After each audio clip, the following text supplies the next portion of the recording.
Next week, Democrats will gather in Chicago to formally nominate Kamala Harris as their candidate to replace the person they thought they were going to be nominating, Joe Biden. Among those who miss Biden the most, Donald Trump, who will now be facing a much younger black woman in the general election. And he doesn't seem to have a strategy for taking on his new opponent. Next. This is Washington Week with The Atlantic. Corporate funding provided by Consumer Cellular. Additional funding is provided by Koo and Patricia Ewens for the Ewen Foundation, committed to bridging cultural differences in our communities.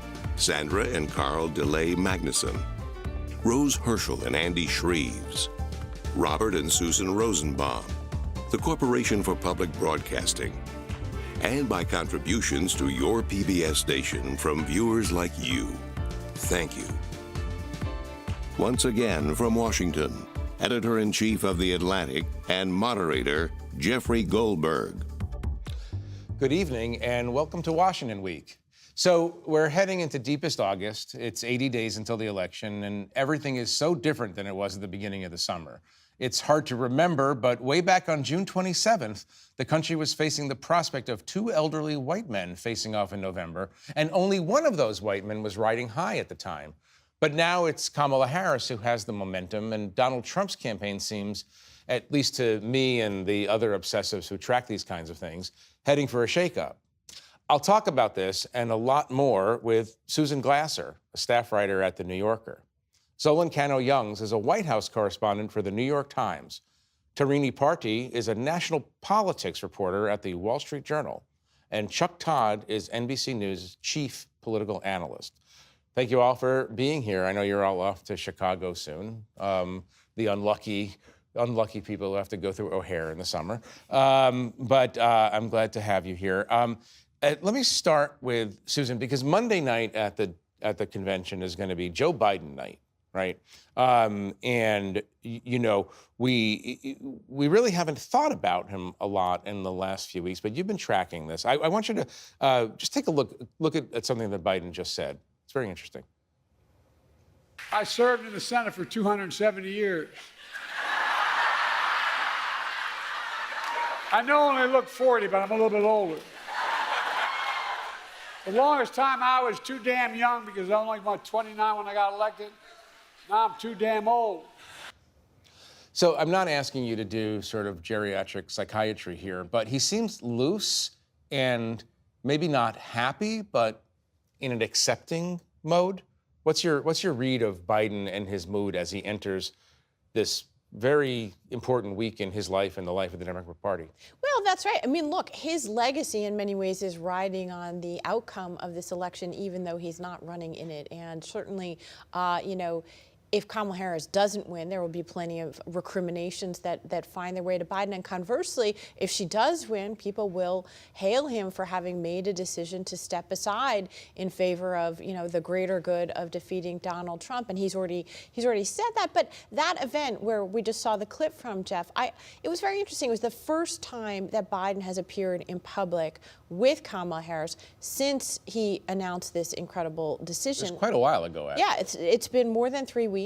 And, you know, I would say that the outer vibe was warm, but there was an undercurrent there. First of all, watching Biden step to the side while Harris, the big exciting draw, introduces him. There was almost a sense of, like, you know, that he's back to watching from the sidelines, that they had reversed roles. And then I also think it's that he hasn't fully come to terms with it. He has a hard time talking really, like, why exactly did he decide to step aside? They started chanting, "Thank you, Joe, thank you, Joe." And you can't help but wonder, were they saying thank you for all of his service? Yes, of course, but also thank you for stepping aside. For clearing the way. Yeah. What are you hearing inside the White House about their relationship right now? And this is a question for all of you.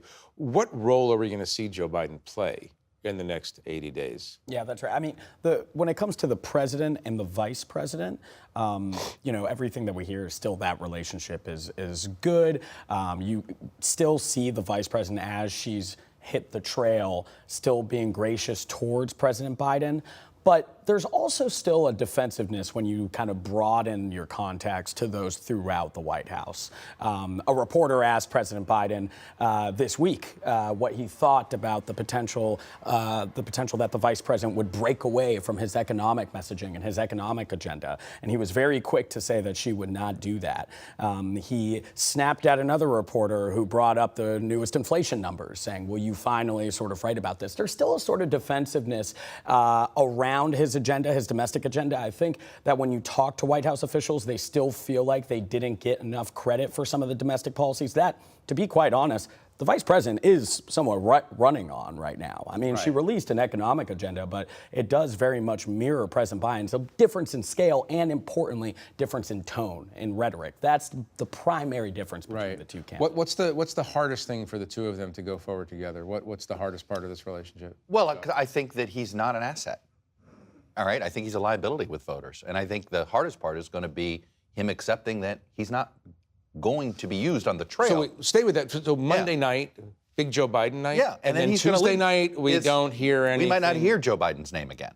But in passing, I mean, Monday is Biden night, and you'll have Joe Biden, and you're going to have Joe Biden. Look, he's got one job.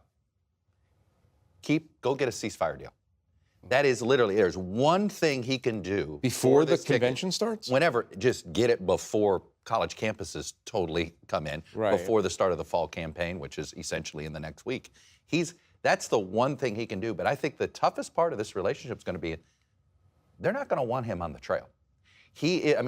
Look, you're right about the thank you voters. I mean, Biden at least, in the interview he gave to CBS last week, he did at least admit the reality of why he got talked into getting out, which was every Democrat was going to run against him, right? He has admitted that that's what it was going to be, and that wasn't going to be good for the party. So what does that tell you? They don't want him on the trail. How do you keep the President of the United States off the trail? Ask Al Gore, he did it. I think that's the trick that they're trying to figure out right now, which is how do you distance yourself from an unpopular president while also sort of running on his policies? And, Kamala Harris was a part of the administration. She can't totally distance herself from him.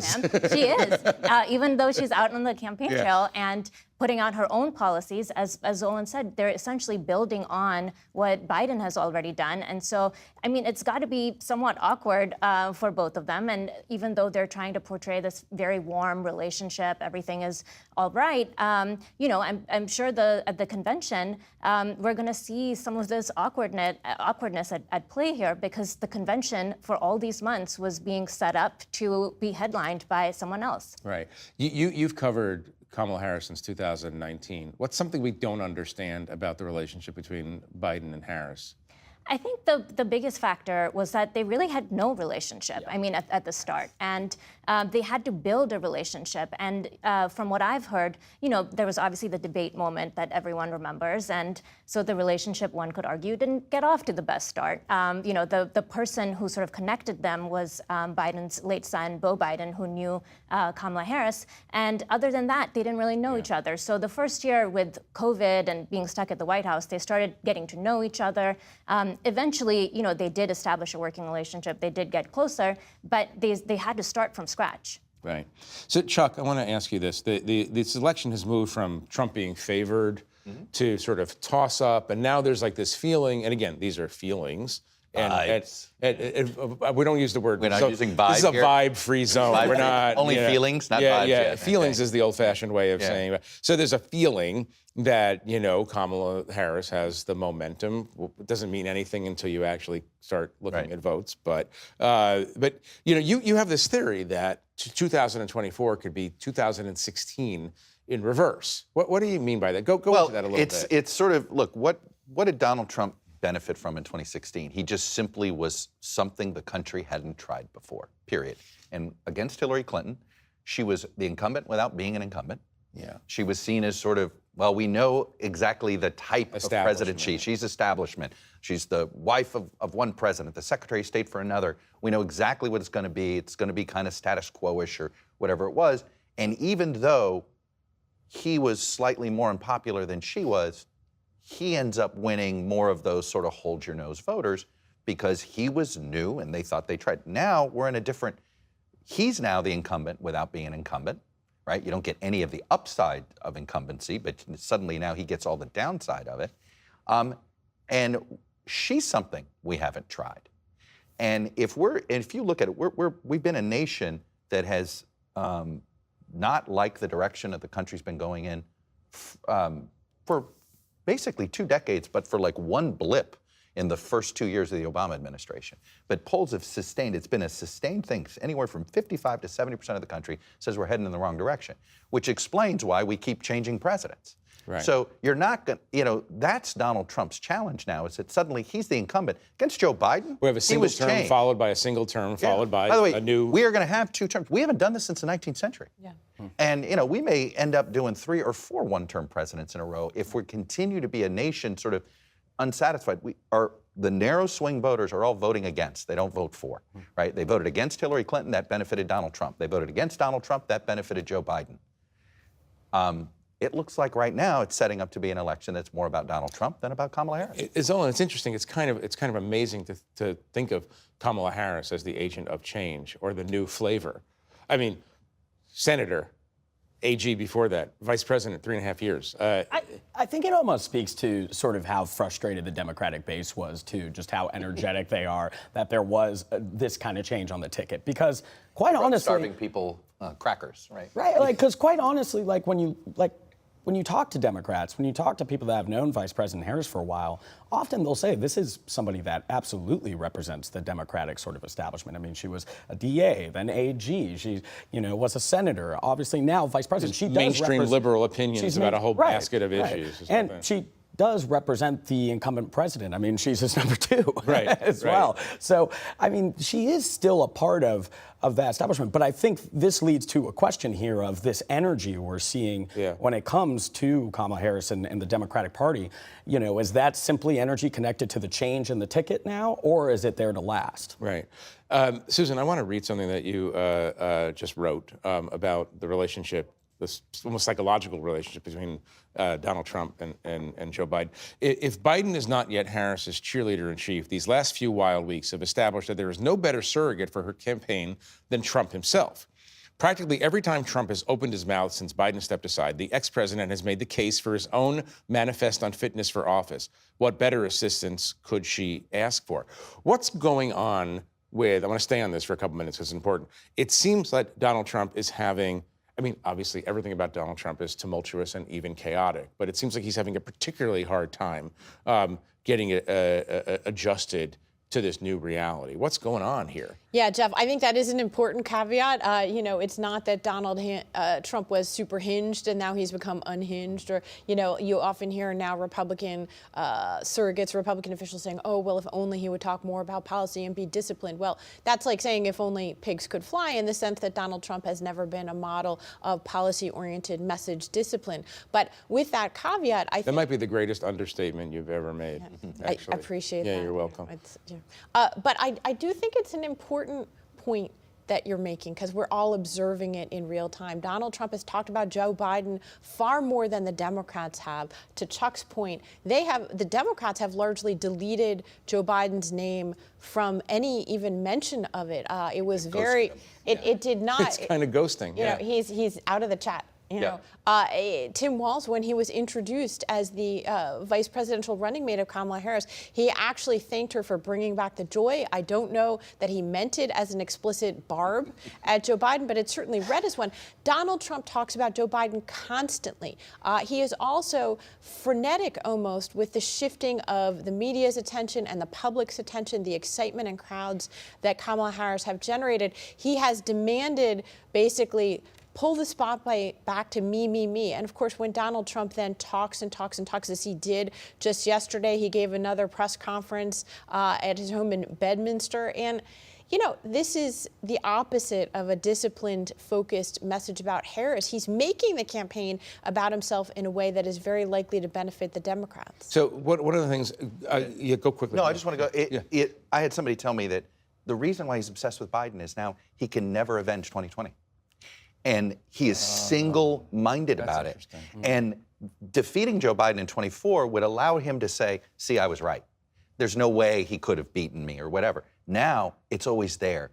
And we're all sitting here very rational and going, okay, you move on, you pivot. But it's actually like a Mel Gibson movie. This is like he cannot let it go because he now never gets to avenge 2020. Wait, I want you all to watch this. This is, remember right after the assassination attempt, we were promised for 12 to 24 minutes a kinder, gentler Unifier. Unifier. I want you to watch this. This is what he said yesterday about his approach to Kamala Harris. I think I'm entitled to personal attacks. I don't have a lot of respect for her. I don't have a lot of respect for her intelligence. She certainly attacks me personally. She actually called me weird. Weird. He's clearly promising to unleash the Furies, possibly after the Democratic National Convention. I mean, the one obvious question is, does it work? Kamala Harris is an ex-prosecutor. I don't get the sense that she's going to just kind of be overwhelmed by his meanness. Yeah, and this is a campaign where she's actually trying to highlight her former prosecutor background. She's on the campaign trail using the cases that she fought on as a contrast to Donald Trump in a way that she didn't do in her last presidential campaign. She's bringing up the fact that he's in part weird, as Trump put it, because he's so fixated on her identity, on issues that aren't related to policy. And as much as Republicans would like for Trump to start talking about policy, he's making it very clear he's not going to do that. Yeah. So. Well, again, because this policy thing, they succeeded in one respect, which is getting us all to accept the frame that there's some sort of policy-oriented campaign. Donald Trump and the Republicans' version of talking about policy right now is to be like, she's a communist, and that's their version of a substantive. But he's falling into the same trap Hillary Clinton fell into. Yes. Hillary Clinton never respected Donald Trump, never thought he was worthy. And swing voters picked up on that. Basket full of deplorables was the exclamation point. Yeah.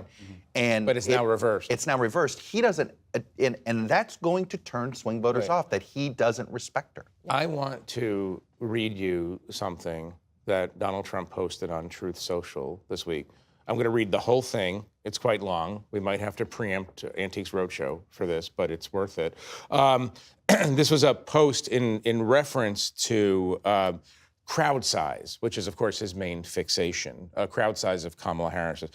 He said, has anyone noticed that Kamala cheated, all capital letters, at the airport? There was nobody at the plane, and she AI'd it and showed a massive crowd, scare quotes, of so-called followers, but they didn't exist, also in all caps. She was turned in by a maintenance worker at the airport when he noticed the fake crowd picture, but there was nobody there, later confirmed by the reflection of the mirror-like finish on the vice presidential plane. She's a cheater, all caps. She had nobody, all caps, waiting, and the crowd, scare quotes, looked like 10,000 people.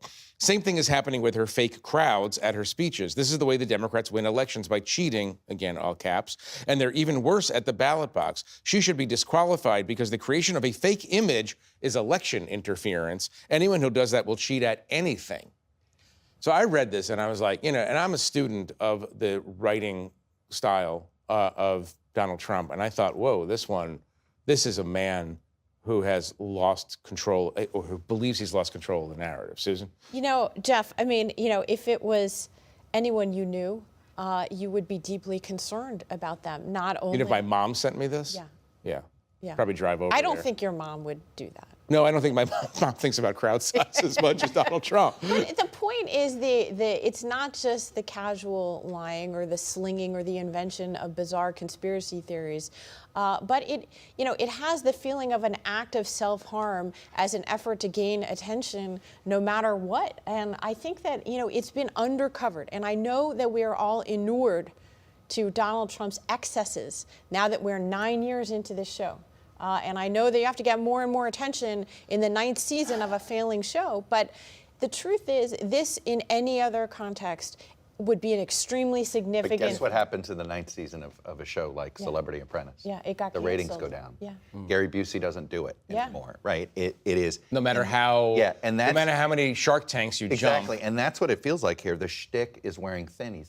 He's doing the same thing, and he's now bringing the band back together. He's going back to the one time he had success, 2016. So Corey Lewandowski's coming back. I'm sure Kellyanne Conway. Well, this is what I was going to ask. I don't know. And it's all coming because it's like comfort food. He needs his blankie, whatever you want to call it. Big shakeup coming. Well, it'll They be already layers. announced today. Yeah, Well, I mean, but it's layers. It's never going to be firing anybody, I think. Right, but this ends with Corey Lewandowski being on top of the campaign somehow. I have that Maybe sense. Kellyanne. I wouldn't rule out Conway. Kellyanne. Tarini, I want to turn to questions about Kamala Harris and her policy announcements. And you know, she has gotten an easy ride so far, especially in the sense that she has not answered any questions from professional question askers such as us. And that's a problem because everything is scripted. My question is about her economic ideas. I'm kind of curious to know what your questions would be about some of these new ideas, because some of them are in the category of let's give money to voters and they'll like us kind of stuff. There's economists who say that the price gouging ideas that she's floating are not actually rooted in economic reality, but they're popular notions. It's popular to say that corporations are causing your food prices to go up because they're gouging. But what do we need to know that we're not getting answers to? Yeah, I think we've seen sort of a very loose framework of this economic agenda. We don't really have too many specifics on how she's going to pay for these things, how much do they cost. That type of stuff has not really been explicitly put out there. And of course, she has not answered questions in an interview. She said she's going to ask her team to set up an interview sometime this month. She tends to keep Interview. She tends to answer these questions in sort of a vague, open-ended way, which she's done throughout her career. And I think in an interview, of course, she would find that people like you and all of us here would push her more and ask her for these specifics. Another question about her economic agenda, she's calling for a boost in housing supply, which is something that's needed for the prices right now. But, pushing so much money into this specific plan somewhere could actually increase prices because they would create this shortage and the administration wouldn't be able to keep up with the housing supply. So there's some economists who have different views on that. Right. Zolan, I want to go to you to talk about something that you've written. By the way, it's just fascinating thinking about this conversation, the bifurcation of all these conversations. Mm-hmm. We talk about the Kamala Harris campaign as, well, she hasn't answered sufficient questions about her economic policy. And with Donald Trump, we're saying he's imagining AI manipulation of airfield rallies. And asymmetrical. There's an asymmetry here that's just astonishing. Zolan, you had a fascinating piece you wrote with Erica Green this week about some of the difficulties that Kamala Harris might face with black male voters in particular. You wrote, while black men have been reliable voters for Democrats for decades, Mr. Raul, that was State Attorney General, was touching on an uncomfortable truth. A small but significant slice of black men have historically been hesitant to support black women seeking the highest positions of power.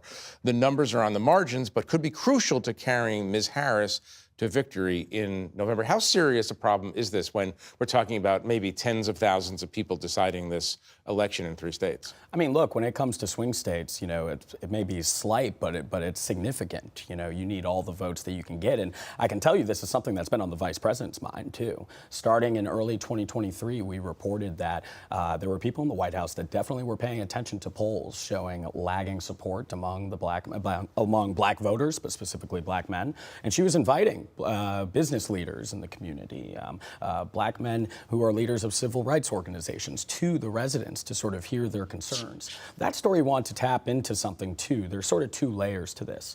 You have black voters and black men who are frustrated at the overall democratic system and losing faith in the government, feeling that we are the most reliable voters that have turned out, but not seeing your life improve at a fast rate. And I should note, it's not a monolith. This is a slight majority. I'm not talking about all voters here.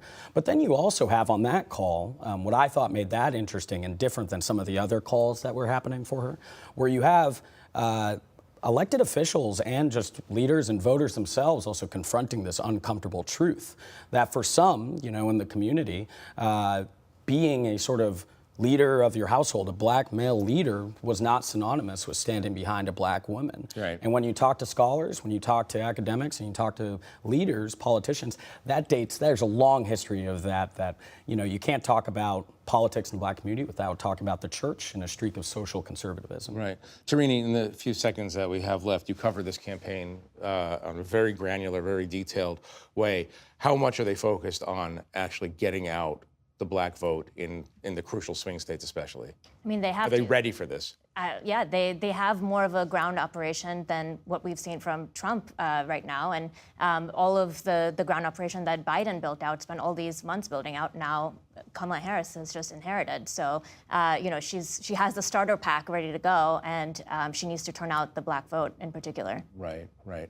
Well, we can talk about all this stuff all day. This is a good vibes discussion, I think. We got a good thought you vibe. said no more vibes. No, I'm mocking myself. I'm mocking myself. But we had a good, Beach Boys will be happy with a good conversation about where we are heading into the Democratic National Convention next week. You'll all be there, I imagine.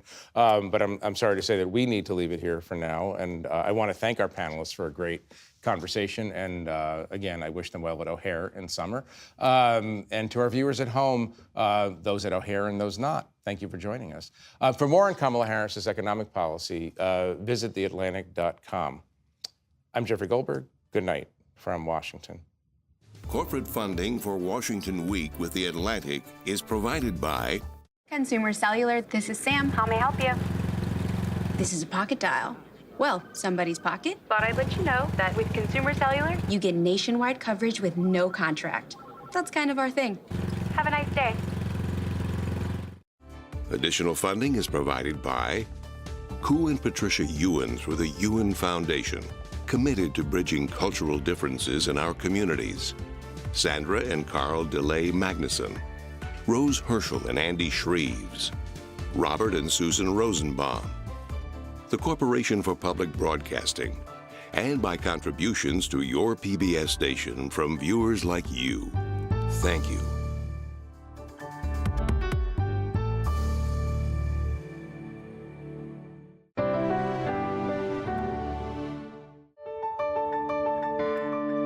You're watching PBS.